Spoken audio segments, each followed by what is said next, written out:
Hello students, once again welcome to your channel Civil Darshan।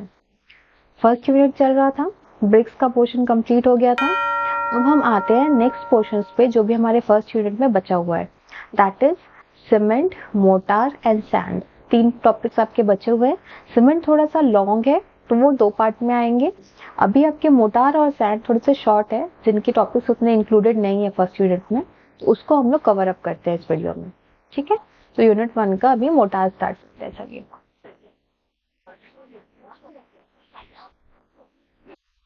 ये motor का portion हो गया और यहाँ पे ये सैंड। जो भी मैं पढ़ाऊंगी, मैंने पहले ही बोला था आपको, मैं रब आउट नहीं करूंगी, ये एज इट इज ऐसे ही रहेगा ताकि आपको इजीनेस हो। मैंने यहाँ पे यूनिट का नाम नहीं लिखा हुआ है ऊपर पे, तो मेक श्योर कि हम कौन सा यूनिट पढ़ रहे हैं आपको पता हो। चलिए, what is mortar and what is sand. Sand is nothing जिसको आपको मुझे एक्सप्लेन करना पड़े। Mortar is something which you needed to be explain.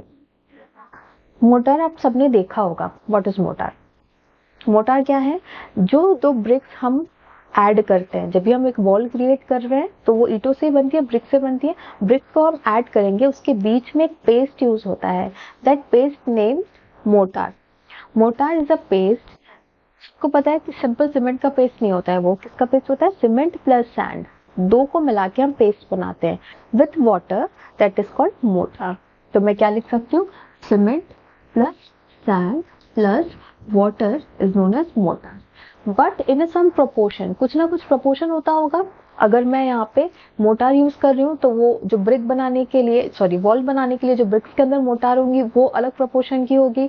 जो प्लास्टर करते हैं हम लोग वो भी मोटार ही है, उसमें एग्रीगेट तो नहीं है, उसमें कोई गिट्टी नहीं है, ग्रेवल नहीं है, that is also a motor. So plastering के टाइम पे भी आपको मोटार यूज होता है। और कहाँ पे यूज होता है? जब जब आपका कोई फिनिशिंग वर्क करना पड़ता है तब आप उसमें मोटार यूज करते हो।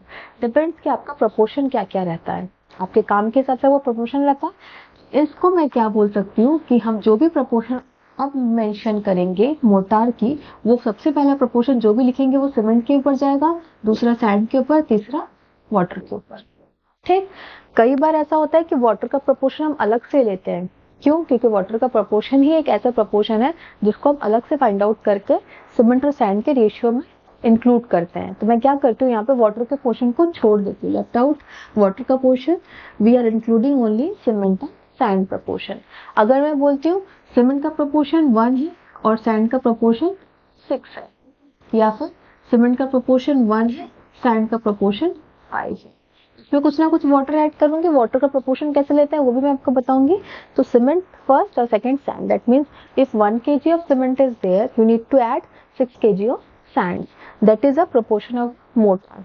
आपको पूछने की जरूरत नहीं होनी चाहिए कि फर्स्ट वाला किसका, सेकंड वाला किसका है। पहला वाला सीमेंट का एब्रीविएशन है, दूसरा वाला सैंड का एब्रीविएशन है।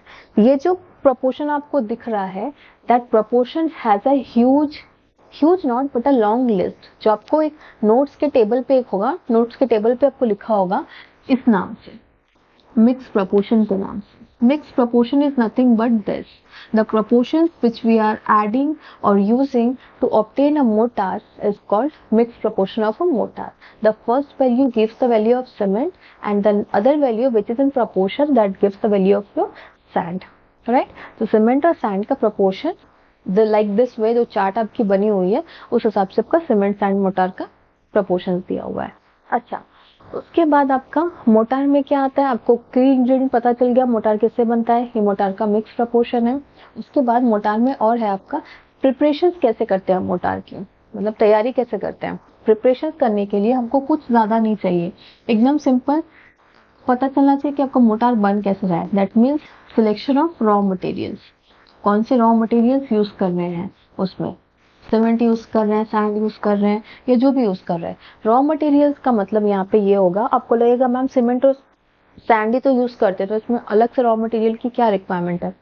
एक्चुअली में कई बार ऐसा होता है, जैसे सपोज विलेज एरिया हो गया, वहाँ पे सीमेंट अवेलेबल नहीं है, लोग मिट्टी से जो स्टोन्स है या ब्रिक्स को है मिट्टी से जोड़ के बनाते हैं। देखा होगा मिट्टी को बीच में ऐसे इम्पोर्ट करके उसको फिर जोड़ के वॉल बनाते हैं, that is your mud motor. Means motor के भी कैटेगरीज है।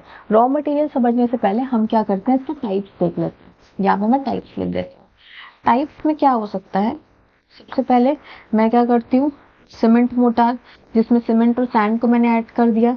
दूसरा lime motor, lime means in short में जो आप चूना, CaO, जो लाइम है आपका, उससे आप कई बार देखना चूने से भी इंसान, जो गांव में स्पेशली देखने मिलेगा आपको, ब्रिक्स को जो ऐड करते हैं वो कई बार चूने से भी करते हैं।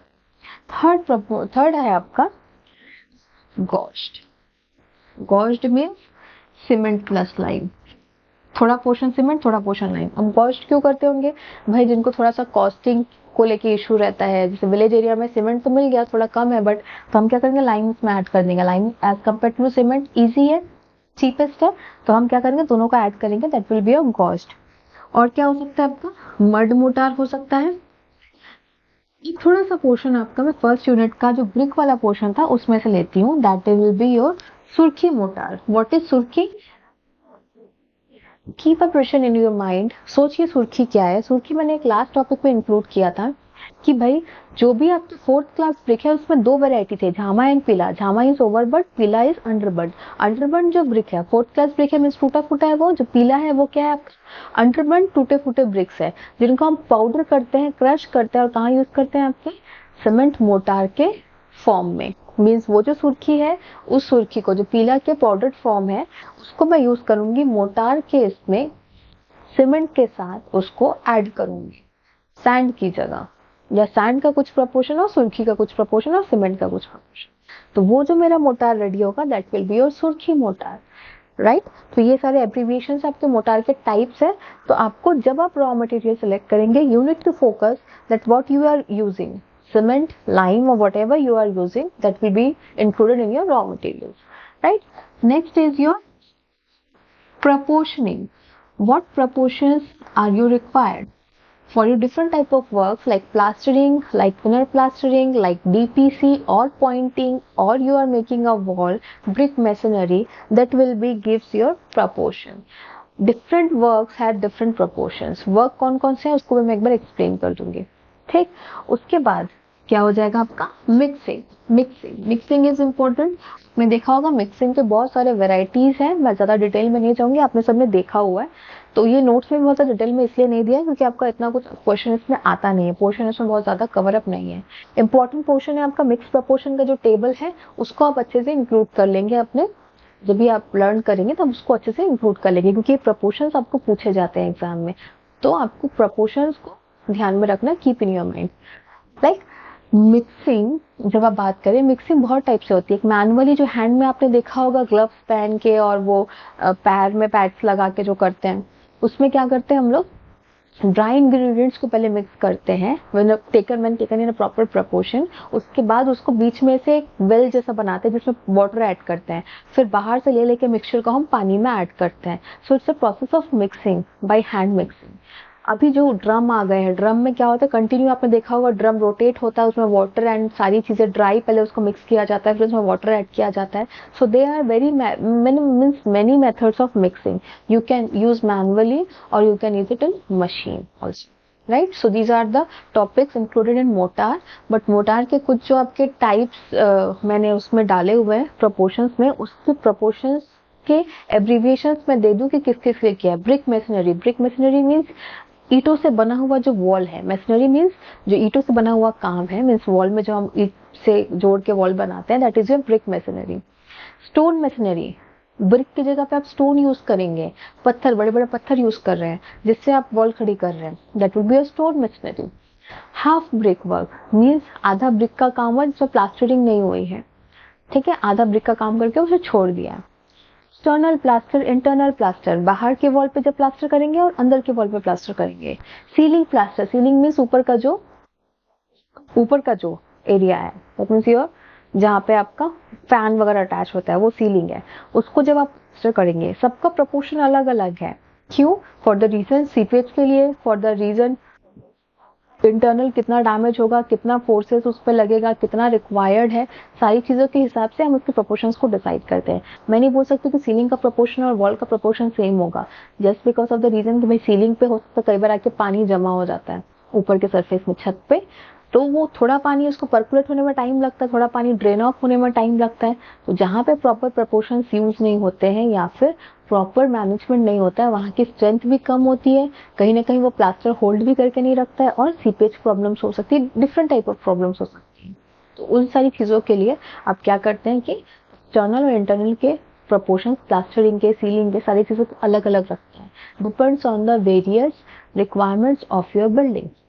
इतना डीप में आप नहीं समझेंगे क्योंकि आपने अभी तक कुछ आगे पढ़ा ही नहीं है, जस्ट बेसिक है। तो आप समझ लीजिए कि हर चीज़ का रिक्वायरमेंट अलग अलग है। बिल्डिंग में एक पर्टिकुलर प्लास्टरिंग भी अलग अलग तरीकों से होती है। वॉल की बाहर क्यों बाहर ज़्यादा होती है, बाहर का थोड़ा थिकनेस मोटा रखता है प्लास्टरिंग का, बिकॉज बाहर के वेदरिंग एक्शन से हम बच सके, हमारे जो अंदर का वॉल है या अंदर का एटमॉस्फेयर है उस एक्शन से बच सके, इसलिए हम लोग उसके वॉल की प्लास्टरिंग थोड़ी मोटी रखते हैं।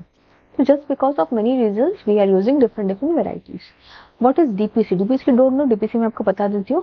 Pointing of stone and pointing of bricks. What is pointing? Like duster, I'm not having duster right now.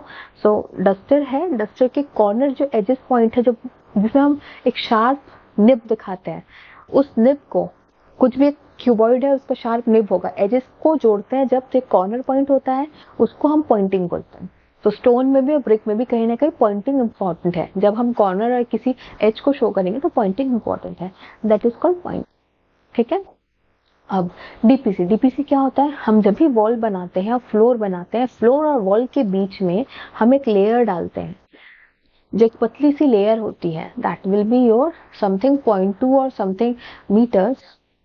तो उस टाइम पे हम एक पतली सी लेयर बिछाते हैं ड्यू टू द रीजन कि भाई नीचे का जो पानी है वो पर्कुलेट है कि ऊपर वॉल पे मत, for the problem of seepage, नीचे वॉल के लिए, मतलब फ्लोर से वॉल तक आने के लिए जो जगह है उस पर्टिकुलर सेक्शन में हम क्या करते हैं, एक लेयरिंग करते हैं मोटार की, that will be your DPC, damp proof होस, इसका फुल फॉर्म है। नीचे से पानी ऊपर पर्कुलेट ना हो, जिस वजह से हम एक पतली लेयर लगाते हैं मोटार की। डीपीसी बहुत सारी चीजों से बनती है। अब यहाँ पे मोटार के लिए डीपीसी दिया है, दैट मीन्स मोटार की भी डीपीसी बनती है। ठीक है। डीपीसी वैसे हम लोग बहुत सारे केमिकल्स भी लोग यूज करते हैं जिसमें से हम डीपीसी बनाते हैं। Okay, so this was the portion of your mortar. We will be next doing the portion of what is sand. Sand is something which is you everybody seen, know where to get, how to get, what it is, what its color, सब आपको पता है sand क्या है, जिसको हम रेत बोलते हैं, सिंपल रेत। अब रेत हमको मिलती कहाँ से होगी, रेत तो कोई मैनमेड चीज है नहीं, मैनमेड होती है, लोग बनाते हैं, अभी बनाने लग गए हैं, पर वो रेत का फॉर्म ओरिजिनली जो है उसको बीट नहीं कर सकता। जो ना मैनुअली और बनाई हुई चीज दोनों अलग चीज होती है। भगवान ने जो हमको बनाई है रेत, वो 3 टाइप से मिलती है। पहली जो हमको सॉइल के पिट्स में मिलती है, व्हाट आर द पिट्स, पिट्स मीन्स गड्ढे, जो गड्ढे में मिलती है हमको रेत, ठीक है, that is pit sand. Next जो हमको रिवर के बाजू में मिलती है, नदियों के बाजू में या नदी के साइड में, in a bank of river we get the sand, like clay we are also obtaining the sand from them. और बहुत फाइन सैंड, बहुत क्लीन, बहुत फर्निश सैंड रहती है, जिसको मैं रिवर साइड सैंड बोल सकती हूँ। और एक होता है आपका भाई सी सैंड, जो समुद्र के बाजू में रहती है। अब सी सैंड है, सी सैंड को हम बेसिकली ज्यादा यूज नहीं कर सकते कंस्ट्रक्शन में, उसको प्यूरिफाइड फॉर्म यूज करना पड़ता है ड्यू टू द रीजन कि उसमें कहीं ना कहीं सॉल्ट कंटेन है। अगर वो सॉल्ट कंटेन है तो आप डायरेक्टली उसको यूज नहीं कर सकते कंस्ट्रक्शन में। क्यों? क्योंकि सॉल्ट कंटेन अगर आपके कंस्ट्रक्शन में यूज हो जाता है तब आपको क्या प्रॉब्लम होती है कि आपके घर में डिटोरिएशन स्टार्ट हो जाता है, डिसइंटीग्रेशन स्टार्ट हो जाता है। So you need to clarify और clean that sand from the sea shore. That's why we are very much habitual or obtaining the method 2, that is river sand, or we can say the first one, that is pit sand। दो को हम ज्यादा prefer करते हैं। Sand कहाँ से मिलती है आपको समझ में आ गया। उसके बाद सैंड का यूज क्या होता है, सैंड कहीं ना कहीं मोटार में यूज होता है, कंक्रीट बनाते हैं तब भी यूज होता है। व्हाट इज कंक्रीट, जो मोटार है उसमें गिट्टी मिला दो, दैट इज योर कंक्रीट। हम जब ढलाई करते हैं छत की, सीलिंग की, we are using the concrete. When we are making the column और beam, we are using concrete. So after that sand, मैं क्या बोलूंगी, सैंड का यूज आपको पता है। अब इसका क्या काम है मोटार में, this was the portion of your syllabus, वो मैं आपको लास्ट में बता रही हूँ। उसके पहले एक टर्म आता है bulking, bulking of sand. What is bulking, bulking means swell हो जाना, फूल जाना। स्वेल कैसे होगा, सैंड तो स्टोन मटेरियल है, फूलेगा कैसे, फूलेगा नहीं। If sand is of various varieties like courser, medium और फाइनर। सैंड के 3 टाइप्स हो सकते हैं। कोर्सर मीन्स थोड़ा बड़ा, मीडियम मीन्स थोड़ा छोटा, फाइनर मीन्स एकदम बारीक महीन। अब उसमें बल्किंग हो सकती है। बल्किंग का मतलब क्या होता है कि आपके सैंड के पार्टिकल्स में आसपास जो उसका पूरा सराउंडिंग है वहां पे एक पानी की लेयर जमा हो जाना। When it is in contact with the moisture or water, creates a thin film around its body that is containing water in the sand. अब कोर्सा सैंड है तो क्या होगा, बड़े पत्थर है तो उस पार्टिकल में पतली सी एक लेयर बनेगी, जिस वजह से क्या है, दो बड़े बड़े कोर्सर पार्टिकल्स हैं। If I am saying दो बड़े बड़े courser particles of sand and covered with the water, they are included in side by side, तो क्या होगा, बहुत सारे कोर्सर सैंड है तो वो पानी को स्टोर नहीं कर पाएंगे, रोक नहीं पाएंगे, कहीं ना कहीं पानियों से निकल जाएगा, तो एक पतली लेयर बनेगी, तो ज्यादा बल्किंग नहीं हो पाएगी कोर्सर सैंड में। मीडियम सैंड में क्या है, पार्टिकल्स थोड़े छोटे रहेंगे, तो पानी डालोगे तो वो कहीं ना कहीं हर जो उसके पार्टिकल्स है उसमें रोल ऑन होके कहीं ना कहीं थोड़ा ज्यादा पानी होल्ड करके रखेगा। और अगर हम फाइन सैंड में पानी ऐड करते हैं तो हर छोटे फिल्म में, हर छोटे पार्टिकल में इतना वाटर एब्जॉर्ब होगा या इतना पानी की कोटिंग बनेगी कि मोस्ट ऑफ द वाटर वहां पे कलेक्ट हो जाएगा। तो मैं क्या बोल सकती हूँ, जो फाइनर सैंड है, देखने एक ग्राफ बना होगा वहां पे, मेरे नोट्स में एक ग्राफ है जिसमें आपको वाटर कंटेंट और मॉइस्चर कंटेंट और आपको सैंड का टाइप्स दिख रहा होगा। कोर्सर सैंड जो है इसमें वाटर कंटेंट कम है, फाइनर जो है उसमें वाटर कंटेंट ज्यादा है, just because of the reason कि उसके पार्टिकल्स छोटे हैं और वो कहीं ना कहीं पानी को ज्यादा होल्ड ऑन करके रख रहे हैं, पानी बह नहीं पा रहा है। अगर कोर्सर पार्टिकल से बड़े बड़े पार्टिकल से तो पानी जल्दी बह जाएगा, ऐसे में पकड़ी हूँ वाटर को हाथ से तो वो जल्दी बह जाएगा, पर थोड़ा टाइट से पकड़ी हूँ, मतलब छोटे गैप छोटे हैं तो पानी को निकलने में टाइम लगेगा। This is the same concept using in the bulking of sand. तो फाइनल पार्टिकल्स ऑफ सैंड जिसमें पानी ज्यादा होल्ड करेगा, दैट मीन्स वहां पे बल्किंग ज्यादा होगी, स्वेलिंग ज्यादा होगी। अब स्वेलिंग कैसी होगी, पानी होल्ड करेगा तो सपोज सैंड का पार्टिकल है जिसके आसपास पूरा पानी से कवर अप है वो, और सेम सिमिलरली दूसरा पार्टिकल है जिसके आसपास पानी कवर्ड है। अब दोनों पार्टिकल्स क्या है, स्पेस में अपने अपने बैठे हुए हैं, बट क्योंकि पानी का कवर उसमें आ गया है तो एक दूसरे को वो प्रेशर एक्सर्ट कर रहे हैं, धक्का मार रहे हैं। अब वैसे ही सिमिलरली आसपास के पार्टिकल्स भी एक दूसरे को धक्का मार रहे हैं, कहीं ना कहीं धक्का मुक्की में क्या होता है, सारे पार्टिकल्स आर स्प्रेडिंग, थोड़े फैल जाते हैं, सब लोग फूल जाते हैं, एक दूसरे से धक्का मुक्की करके उन लोग आपस में फूल जा रहे हैं, फैल जा रहे हैं। तो कहीं ना कहीं सैंड का क्वांटिटी इतना है मेरा, अगर विदाउट बल्किंग, तो पानी ऐड होने के बाद उसमें बल्क हो गया, स्वेल हो गया, तो वो थोड़ा सा बढ़ना हो जाएगा, आपस में सारे पार्टिकल्स एक दूसरे को धक्का मुक्की कर देंगे। क्यों? क्योंकि द रीजन ऑफ वाटर का फिल्म उनके बॉडी पे एक ऐड हो गया है। That is nothing but the bulking of sand.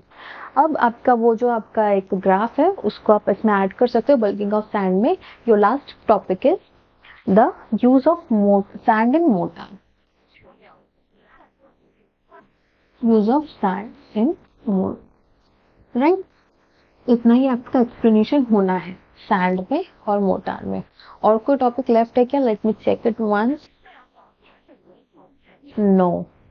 अच्छा, properties of good sand is left. Good sand की प्रॉपर्टीज मैं बता दूंगी। चलिए, use of sand in mortar क्या है? मोटार में क्या होता है आपका, कहीं ना कहीं जितना भी आप मोटार में सैंड यूज करेंगे, कहीं ना कहीं बॉडी मिलती है सैंड को, तो क्या होता है आपका, अगर बॉडी मिल गई तो आपका जो मोटार की क्वांटिटी है वो बढ़ गई।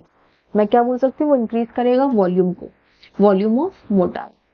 दूसरा, आपकी सैंड की वजह से क्या होता है कि जो मोटार है उसमें कहीं ना कहीं थोड़े से पोर्स और गैप्स आ जाते हैं। उस गैप्स में और लेयर्स में CO2 का अच्छे से इंट्रेनमेंट होता है जो कि एटमॉस्फेयर में अवेलेबल है। तो CO2 अगर घुसेगा तो क्या होगा आपका, कहीं ना कहीं उस मोटार को वो इजीली ड्राई आउट होने में, स्ट्रेंथ क्रिएट करने में हेल्प करेगा। तो मैं क्या बोल सकती हूँ, ये CO2 को पास करता है मोटार में। क्योंकि सैंड है तो क्या, सीमेंट है तो पूरा कॉम्पैक्ट पेस्ट है, और सैंड है तो कहीं ना कहीं थोड़े थोड़े पोर्स है, तो वहां से CO2 पास हुआ।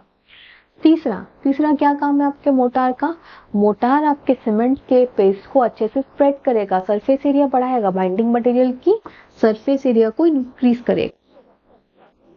सरफेस एरिया इंक्रीज करेगा किसकी? बाइंडिंग मटेरियल की, मीन्स सीमेंट की बाइंडिंग मटेरियल की। ठीक, उसके बाद नेक्स्ट क्या काम करेगा? आपका वॉल्यूम बढ़ा दिया, ये सब कर दिया, आपके कॉस्ट ऑफ कंस्ट्रक्शन को कम करेगा। क्यों? क्योंकि सैंड में आप क्या कर सकते हो, बहुत सारी चीजें को रिप्लेस कर सकते हो। सैंड में आप सीमेंट का प्रोपोर्शन को काफी हद तक रिप्लेस कर सकते हो अगर आपको एक सिंपल नॉर्मल स्ट्रक्चर चाहिए तो, राइट? CO2 को पास कर दिया, सरफेस एरिया बढ़ा दिया, बाइंडिंग मटेरियल कॉस्ट कम कर दिया, वॉल्यूम कम कर दिया। और क्या काम हो सकता है सैंड का मोटार में?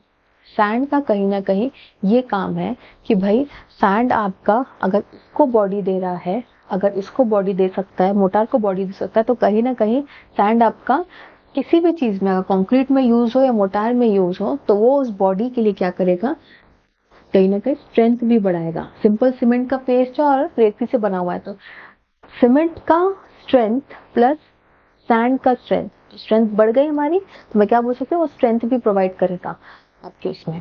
और क्या प्रोवाइड करेगा, अगर स्ट्रेंथ बढ़ गया तो क्रैकिंग को भी प्रिवेंट करेगा, क्रैक से बचाएगा। सीमेंट का सिंपल पेस्ट है, आप देखना उसको सुखाओगे तो उसमें क्रैक्स आ जाते हैं, क्योंकि उसमें कोई अडेशन नहीं है, प्रॉपर अडेशन तो है पर कोई प्रॉपर बॉडी नहीं है उसकी।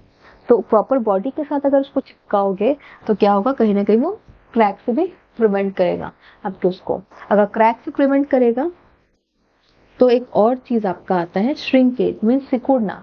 सीमेंट गीला है, इस शेप का है, राइट, अगर वो सूख गया, ड्राई हो गया, तो वो सिकुड़ जाएगा। तो सिकुड़ गया तो क्या हुआ, आपका श्रिंकेज हो गया, स्ट्रक्चर में चेंजेस हो गए। तो वही चीज सैंड बचाता है। अगर सैंड इसमें है तो क्या कितना ही श्रिंक होगा, वो उतना श्रिंक नहीं हो पाएगा, उसकी तो एक बॉडी है, सैंड अपने आप में तो श्रिंक नहीं होगा, उसकी एक बॉडी है, तो वो श्रिंकेज से उसको बचाएगा। ये सारे पॉइंट्स मैंने इसमें लिखे हुए हैं डिटेल में, आपको समझ में आ जाएगा, देखोगे एक बार पढ़ोगे, मैंने एक्सप्लेन कर दिया तो आपको समझ में आ जाएगा। एक टॉपिक के लास्ट में लिखा होगा fat line. What is fat line, आप समझ लीजिए कि आपका एक जो लाइन मोटार है उसी का कॉन्सेप्ट है कि भाई जब लाइन मोटार बनाएंगे तब तो हमारा CO2 इंक्रीमेंट करना बहुत जरूरी होता है, ताकि हमारा जो लाइन है वो अंदर से अच्छे से सूख जाए। आपका लाइन मोटार है तो उस लाइन मोटार के अंदर आपके CO2 का पास होना बहुत जरूरी है, just because of the reason कि वो ड्राई आउट हो जाएंगे। तो अंदर से अगर कच्चे रहेंगे तो क्या होगा, आपकी बिल्डिंग को, जो आपका बिल्डिंग की स्ट्रेंथ है, वॉल खड़ी की, उसके ऊपर आप कभी भी कुछ भी डालोगे तो अगर स्ट्रेंथ अच्छी नहीं है वॉल की तो वॉल गिर जाएगी नीचे। तो CO2 को पास करने के लिए हम फैट लाइन मोटार में क्या करते हैं, सैंड को यूज करते हैं। ठीक है, ये आपके लिए थोड़ा सा अननोन था, बाकी rest everything you know very well. Now what are the properties of a good sand. अगर मैं प्रॉपर्टीज की बात करूं, this is my last topic. Properties क्या है अच्छे सैंड की, प्रॉपर्टीज है अच्छे सैंड की कुछ नहीं। नंबर 1, आपका सैंड किसी भी चीज से रिएक्ट नहीं करना चाहिए, it should not react anything which is used here, that is binding material. किसी भी चीज से वो रिएक्ट नहीं करना चाहिए, नॉन रिएक्टिव होना चाहिए। दूसरा, उसमें कोई ऑर्गेनिक मटेरियल नहीं होना चाहिए। जब आप सैंड यूज कर रहे हैं मेक श्योर कि आपका सैंड बहुत क्लीन हो। तीसरा, आपका जो भी सैंड आप यूज करो that will B chosen in a proper way, कि आपको कौन सा काम करना है, कोर्सर सैंड यूज करना है, फाइनर सैंड यूज करना है, कौन सा वाला सैंड आपको यूज करना है। उसके बाद और क्या प्रॉपर्टी है आपकी सैंड की, सैंड आप जो भी यूज करते हो यहाँ पे आपको प्रोपोर्शनिंग बहुत अच्छे से करनी है, तो आपकी उसका सैंड का जो भी वैल्यू है वो बहुत प्रॉपर से अच्छे से निकल के आएगा। आप अगर प्रोपोर्शन सही से यूज करोगे तो आपका सैंड का क्या है, प्रॉपर्टी इंक्रीज हो जाएगा, उसकी वैल्यू इंक्रीज हो जाएगी। और क्या होना चाहिए आपके सैंड के लिए, प्रॉपर्टीज के लिए, भाई अगर आपका सैंड, जिसको मैं बोल रही हूँ, जिसे मैं बात करूँ कि प्रॉपर्टीज की अगर बात करें, तो सैंड का सबसे पहला प्रॉपर्टी क्या था, सैंड की सबसे पहले प्रॉपर्टी यही थी कि भाई आप जो भी सैंड यूज करोगे वो नॉन रिएक्टिव होना चाहिए या कुछ और कंटेंट नहीं होना चाहिए। उसी से मिलता जुलता अगर मैं यहाँ पे देखूँ, सी सैंड दिख रहा है, दैट मीन्स आप सी सैंड अगर यूज करोगे तो प्रॉपरली क्लीन करना है, या कोई भी सैंड यूज कर रहे हो, क्योंकि कहीं ना कहीं सैंड में इम्प्योरिटीज मिली हुई होती है। आपको कोई भी सॉल्ट कंटेंट सैंड पे नहीं होना चाहिए, कहने का मतलब ये। अगर आप सैंड को प्रॉपर क्लीन तरीके से यूज करोगे तो आपका सैंड का जो प्रॉपर्टी है वो गुड कहलाएगा, आपको सैंड का जो प्रॉपर्टी वो निकल के आएगा, अच्छी गुड प्रॉपर्टी, ताकि उसमें कोई इफेक्ट ना हो जो भी स्ट्रक्चर हम बनाए। So these are the some common points of a good property of a sand. आप सैंड की सिंपल प्रॉपर्टीज भी समझ सकते हो, अपने दिमाग से खुद भी लिख सकते हो, पर जितना पोर्शंस में मैंने लिखा हुआ है वो मैं आपको बता रही हूँ। और बाकी चीजें लिख देना भाई कि सैंड प्रॉपर शेप में होना चाहिए, जो उसके ग्रैनुलर पार्टिकल्स है वो प्रॉपरली अच्छे से शार्प होने चाहिए, इन अ प्रॉपर कंसिस्टेंट शेप में होना चाहिए। जैसे कोर्सर है तो कोर्सर, फाइनर है तो फाइनर पार्टिकल्स होने चाहिए। ये सारी चीजें, छोटी मोटी चीजें जो मैंने लिखाई हुई है वो आप एक बार नोट्स में पढ़ लेना। बाकी सारी प्रॉपर्टीज तो सेम है, कोई भी चीज की प्रॉपर्टी पूछा जाए तो सबसे पहले उसका शेप, साइज सबसे पहले लिखोगे, कलर लिख लेना, वो क्लीन होना चाहिए ये लिख लेना। फिर क्या लिखोगे, वो किसी भी चीज का रिएक्ट नहीं करना चाहिए। कोई भी मटेरियल आप यूज करो तो वो नॉन रिएक्टिव होना चाहिए। अगर रिएक्शन के साथ वो जाएगा कोई भी मटेरियल तो उसकी प्रॉपर्टी को वो लॉस करेगा ही करेगा। तो अच्छी प्रॉपर्टी दिखानी है मुझे किसी चीज की तो उसको नॉन रिएक्टिव होना पड़ेगा। और नॉन रिएक्टिव है, एक पॉइंट है, कोई मेटेलिक कंटेंट नहीं होना चाहिए तब वो नॉन रिएक्टिव हो गया, या फिर कोई ऑर्गेनिक कंटेंट उसमें नहीं होना चाहिए तब वो नॉन रिएक्टिव हो गया। ये सारे कॉमन पॉइंट्स है, आप ब्रिक में यूज करो, सैंड में यूज करो, कहीं भी यूज करो। So this is all about the sand and mortar. You have to read this two topic up till this much. अगर आप ज़्यादा चाहें तो ज़्यादा भी पढ़ सकते हैं, but this much is enough for the portion of your syllabus. So I must say कि आप इसको अच्छे से सुन लिया है तो आपका प्रिपरेशन हो गया है।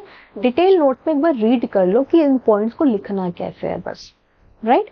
उसके बाद आपकी प्रिपरेशन दोनों टॉपिक की हो जाएगी। We are having only a one topic left with us in first unit, that is cement. Cement 2 parts में आएंगे क्योंकि वो थोड़ा सा long topic है। So that's it for today's class. So do well, study well. Thank you class. And आपको कोई भी doubt हो इसके पीछे तो do comment in the comment section कि आपको क्या changes चाहिए। जैसे कि मैंने पिछले वीडियो में भी बताया था, कुछ और explanation चाहिए, कुछ भी requirement है, you can comment me in that section. For new users I am saying, और अगर पुराने यूजर्स हो तो आपका रिवीजन तो अच्छे से हो ही गया है, आप अच्छे से इसको एक बार नोट्स में पढ़िए तो आपको और अच्छे से समझ में आएगा। और मोटार और ये सारी चीज़ों की जो टेक्निकल चीज़ें हैं उसके अलावा बाकी यूजर्स भी इसको एज ए नॉलेज के लिए रख सकते हैं। सो अगर आपके सेशन में कोई प्रॉब्लम लगी है तो प्लीज़ कमेंट में, और नहीं लगी है तो you can like this session, share this session and subscribe the channel. So thank you class.